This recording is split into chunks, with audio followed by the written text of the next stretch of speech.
दो गरीब किसानों की, जो अपने अपने परिवार के साथ रहते थे और दिन रात मेहनत करके अपनी छोटी छोटी जमीनों पर खेती किया करते थे, ताकि वो अपना और अपने परिवार वालों का पेट भर सके। तो एक दिन वो दोनों किसानों की एक साथ मौत हो जाती है।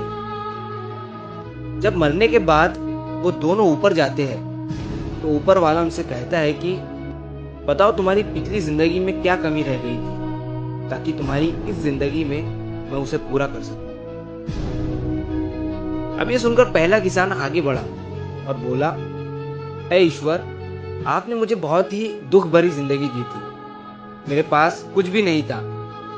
मैं हर दिन बैल की तरह खेतों में मेहनत करता था और जो कमाता था वो बस किसी तरह खाने पीने के लिए ही काफी होता था।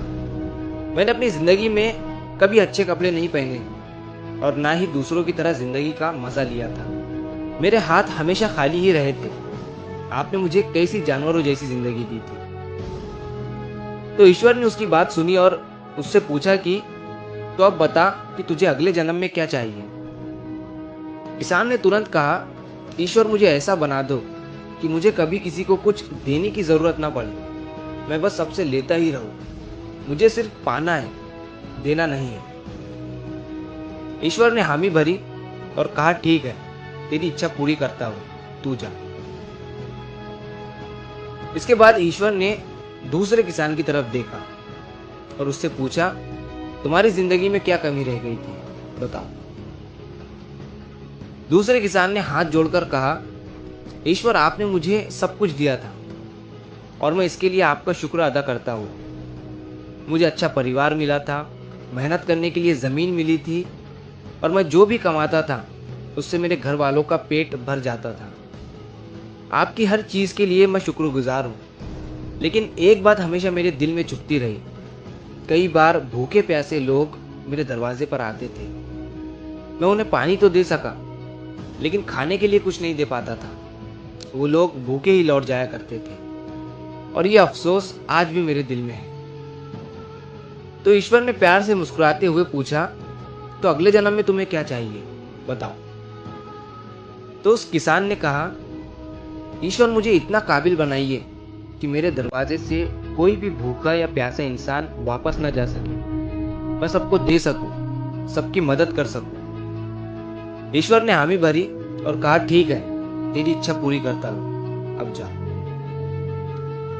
अब अगले जन्म में दोनों किसान उसी गांव में दोबारा जन्मे और साथ ही बड़े हुए, लेकिन उनकी किस्मत एक दूसरे से बिल्कुल अलग थी। पहला किसान, जिसने सिर्फ पाने की इच्छा जताई थी कि मुझे सिर्फ मिले, मैं किसी को कुछ ना दूं, वो बना उस गांव का सबसे बड़ा भिखारी। और अब सच में उसे किसी को कुछ देने की जरूरत नहीं थी, बल्कि वो हर किसी से ले रहा था। दूसरा किसान, जिसने कहा था कि मैं सिर्फ दूसरों को दे सकूं, वो बना उस गांव का सबसे अमीर आदमी और उसके घर आने वाला कोई भी इंसान खाली हाथ नहीं लौटता था। वो सबकी मदद करता, गरीबों को खाना खिलाता और जरूरतमंदों का सहारा बनता। तो इस कहानी से हमें ये सीख मिलती है कि जिंदगी में हर चीज के दो पहलू हैं, एक पॉजिटिव और एक नेगेटिव। ये हम पर निर्भर करता है कि हम किस तरफ देखते हैं। पहले किसान ने अपनी परेशानियों और कमियों पर ध्यान दिया, जबकि दूसरे ने अपने पास जो कुछ भी था उसकी कदर की और उससे दूसरों के साथ बांटने की इच्छा रखी। तो हमारे देखने का जो नजरिया है वो बहुत मायने रखता है। अगर आपके ऊपर बड़ी प्रॉब्लम भी आ गई, लेकिन आप पॉजिटिव तरीके से उसे देख रहे हो, तो आप उस प्रॉब्लम को आसानी से सॉल्व करके आगे बढ़ जाओगे। तो अगर आप इस कहानी को और भी लोगों तक पहुंचाना चाहते हो, तो इस वीडियो को लाइक करिए, ताकि YouTube इस वीडियो को और भी लोगों तक पहुंचाए। और अगर कहानी अच्छी लगी हो तो हमारे चैनल को सब्सक्राइब ज़रूर करिए। मिलता हूँ मैं अगली बार इसी तरह की कहानी के साथ। तो सब्र करो, शुक्र करो और ज़िंदगी में आगे बढ़ो।